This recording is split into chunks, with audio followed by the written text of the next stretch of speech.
Bonsoir Bernard Cazeneuve. Bonsoir. Merci beaucoup d'être avec nous ce soir en direct sur BFM TV. À la veille donc de l'ouverture de ce procès historique, vous étiez ce 13 novembre-là ministre de l'Intérieur.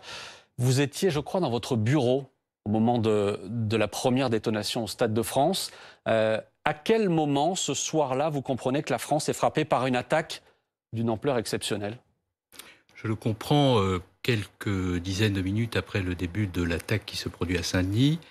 C'est François Hollande qui m'appelle sur mon portable en m'indiquant qu'il a entendu une détonation à l'extérieur du stade et qu'il s'interroge sur ce qui est en train de se produire.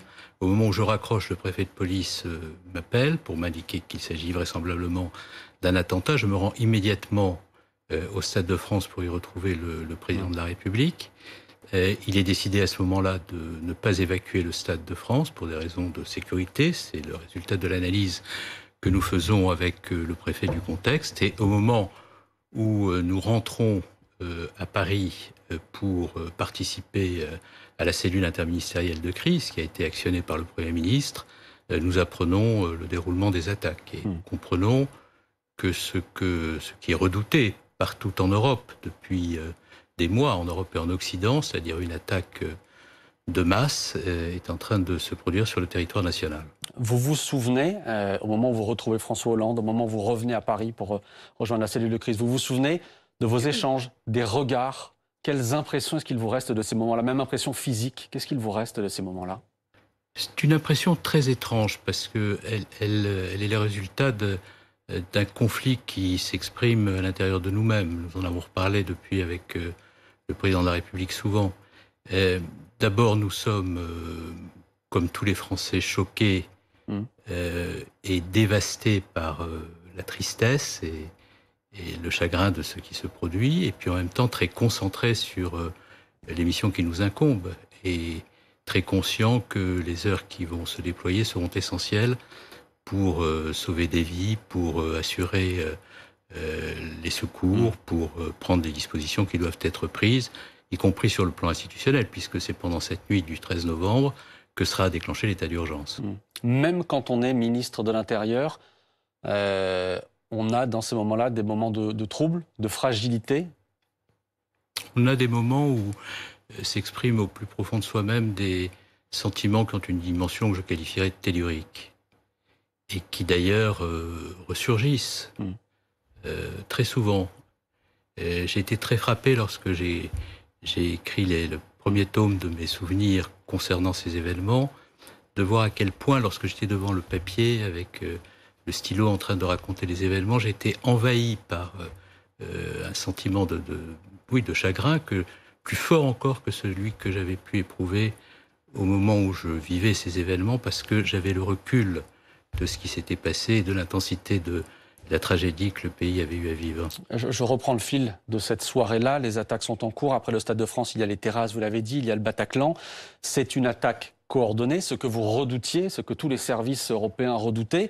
Quelle est, à ce moment-là, votre priorité quand vous le découvrez, quand vous comprenez que c'est une attaque coordonnée?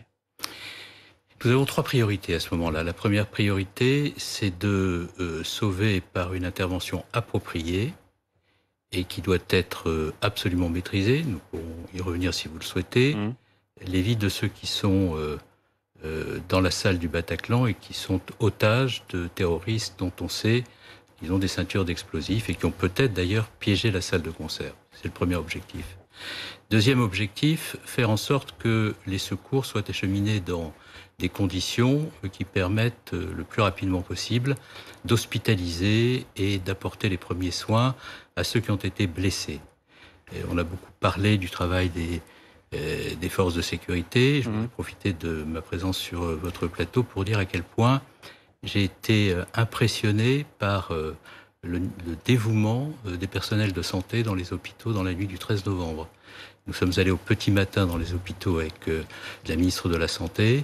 Et ce que nous avons vu à ce moment-là, compte tenu du nombre de blessés, c'est une mobilisation extrême de tous les personnels de santé qui ont fait un travail dont on a du mal à imaginer l'ampleur et l'intensité. Et ils sont parmi les héros de cette soirée, non seulement de cette soirée, mais des semaines et des mois qui suivront, puisque nous avons visité les blessés et nous avons vu ce que notre système de soins a pu apporter de réconfort.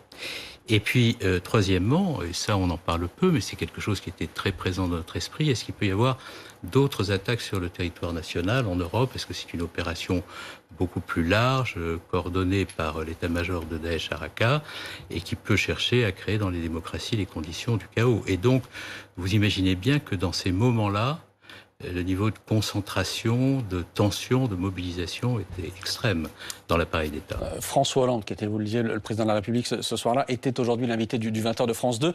Il est revenu sur un moment précis, ce moment où il donne l'ordre de donner l'assaut au Bataclan. Écoutez-le. Il m'est dit qu'au Bataclan, la fusillade a cessé, mais qu'il y a des otages qui sont retenus par les 2 terroristes, puisque le 3e a été tué. Je donne immédiatement l'ordre de faire l'assaut.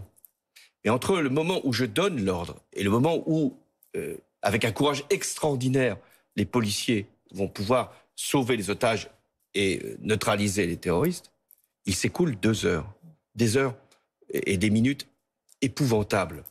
D'abord parce qu'il y a des personnes qui sont déjà mortes et qui doivent être évacuées, des personnes blessées en grand nombre, des personnes qui sortent du Bataclan. Ce laps de temps, ces 2 heures-là, c'était impossible d'aller plus vite? Je voudrais compléter ce que vient de dire le président de la République, oui, et qui est précis et juste par ce qui s'est passé avant. Bon. L'attaque est déclenchée à 21h40. La BRI est prévenue quelques minutes après, 21h50. Elle est sur place à 22h20. Donc il s'écoule peu de temps entre le moment où la BRI est informée et le moment où elle se rend sur place. Et parce que des exercices ont eu lieu, probablement, qui permettent de faire intervenir les forces spéciales dans des conditions de rapidité. Ensuite, il faut bien comprendre quel est le contexte. Vous êtes dans une salle de spectacle avec des terroristes qui ont des ceintures d'explosifs, qu'ils peuvent faire sauter, ils ont peut-être piégé les lieux, et contrairement à toute une série de propos que j'ai entendus depuis maintenant quelques mois, quelques années, vous n'entrez pas, sauf être totalement inconséquent, dans un lieu comme celui-ci, sans avoir évalué les conditions de l'intervention. Une intervention comme celle-ci, c'est une intervention qui doit sauver toutes les vies des otages encore vivants et qui ne peut pas se traduire par une tragédie, par des morts en nombre, parce que l'intervention n'aurait pas été maîtrisée. Et donc, il y a un temps de la part des forces spéciales, c'est leur compétence, c'est leur technicité, c'est la maîtrise qu'elles ont des interventions en situation extrême, qui est un temps qui paraît long, mais parfois, dans certains pays, il s'est écoulé plusieurs jours avant qu'une intervention se fasse. Ce temps est un temps incompressible, et est un temps qu'on essaie, quand on est membre des forces spéciales, d'optimiser pour permettre une intervention la plus rapide possible. Mais on ne peut pas intervenir dans une salle comme celle-ci sans avoir analysé précisément le contexte et sans s'être assuré que toutes les vies de ceux qui sont otages dans la salle pourront être sauvées. Mais ça veut dire que pour vous, toutes les questions qui reviennent à la une aujourd'hui, justement sur ce délai d'intervention, sur une éventuelle guerre des services qui aurait perturbé la prise de décision, toutes ces questions-là, vous les balayez. Pour vous, il n'y a pas de sujet? Je ne balaye aucune question. D'ailleurs, je suis allé devant le Parlement à plusieurs reprises, à la fois à l'Assemblée nationale et au Sénat, pour répondre à ces questions. Je suis venu dans la presse, j'ai répondu à un nombre de questions au gouvernement très, très nombreuses. Et donc, moi, je ne considère pas qu'il y ait de questions illégitimes. Et toutes les questions qui se posent ne sont pas des questions qu'on doit balayer d'un revers de main. Ce sont des questions auxquelles on doit répondre précisément.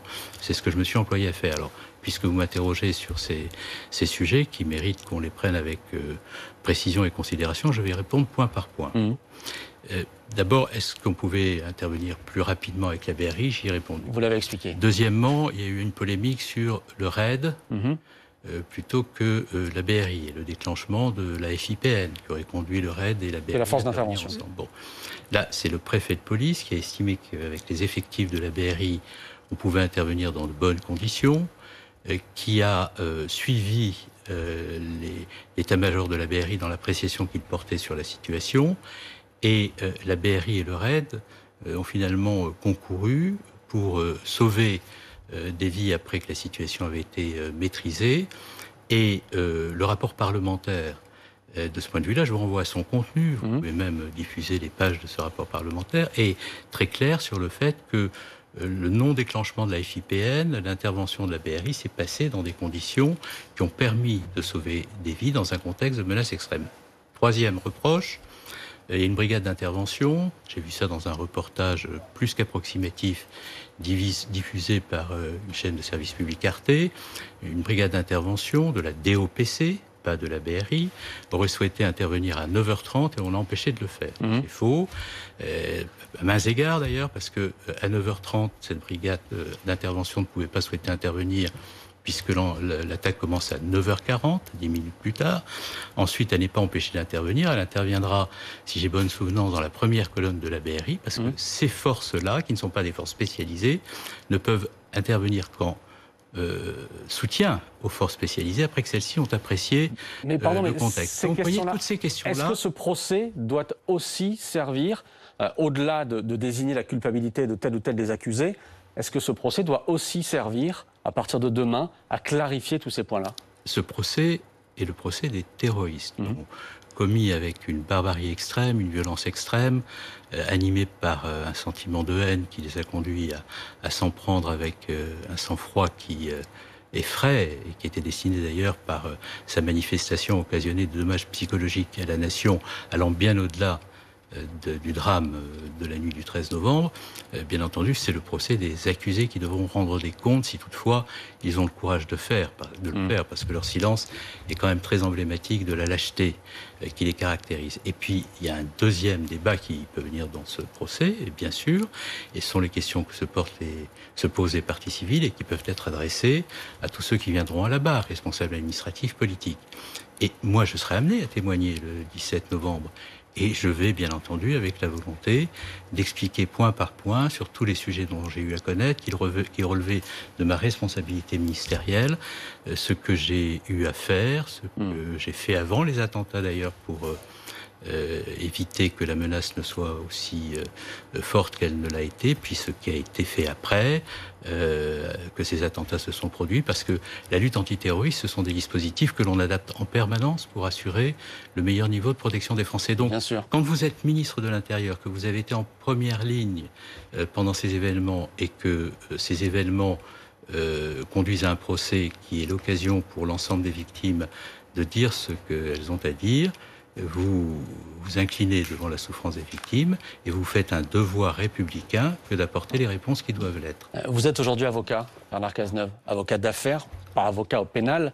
C'est parce que vous ne souhaitiez pas, par exemple, prendre part à ce genre de procès que vous avez choisi cette voie-là? Non, mais d'abord, moi je fais aussi du pénal.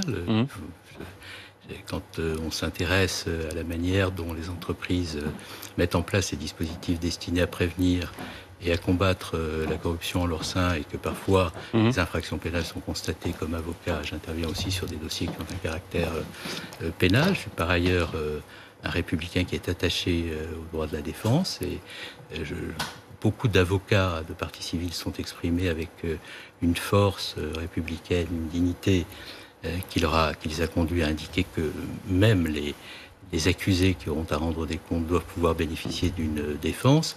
Et donc, ce que je fais comme avocat n'a en rien interféré sur ce que j'ai à faire devant ce tribunal comme ministre, en rien. Mais vous auriez pu vous retrouver, hypothèse, parmi les avocats de la défense?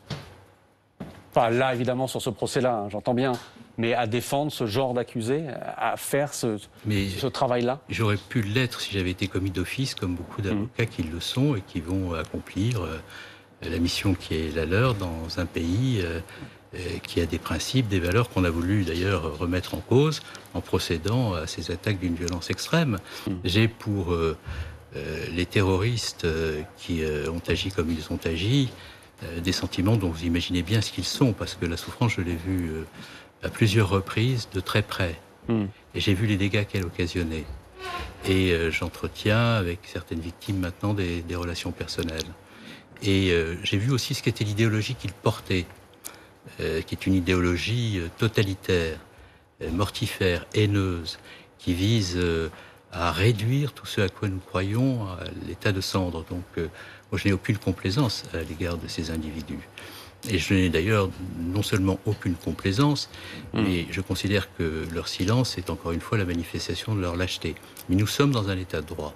Et ce que ce procès doit apporter comme démonstration, c'est la capacité de l'état de droit, avec ses valeurs, ses principes, qui sont très loin des valeurs et des principes qui guident les terroristes dans leur action, à continuer à fonctionner avec cette inspiration universelle qui nous conduit à travers des principes, des règles et des normes à faire en sorte que les grands principes humanistes soient toujours préservés. Début du procès demain, 9 mois de procès, ce sera évidemment à suivre sur BFM TV. Merci beaucoup Bernard Cazeneuve d'être venu ce soir en direct sur BFM TV. 2 rendez-vous évidemment, donc demain nous suivrons l'ouverture de ce procès et demain soir 20h50, document exceptionnel, 3 épisodes consacrés à la traque de Salah Abdeslam, principal accusé du procès, seul survivant du commando, la traque aussi d'Abdelhamid Abaoud, considéré comme le chef opérationnel de ces attaques et qui est mort lors de l'assaut du raid à Saint-Denis. La traque du siècle, c'est donc demain soir sur BFM TV. Merci encore beaucoup. Merci à Bernard Cazeneuve d'être venu ce soir.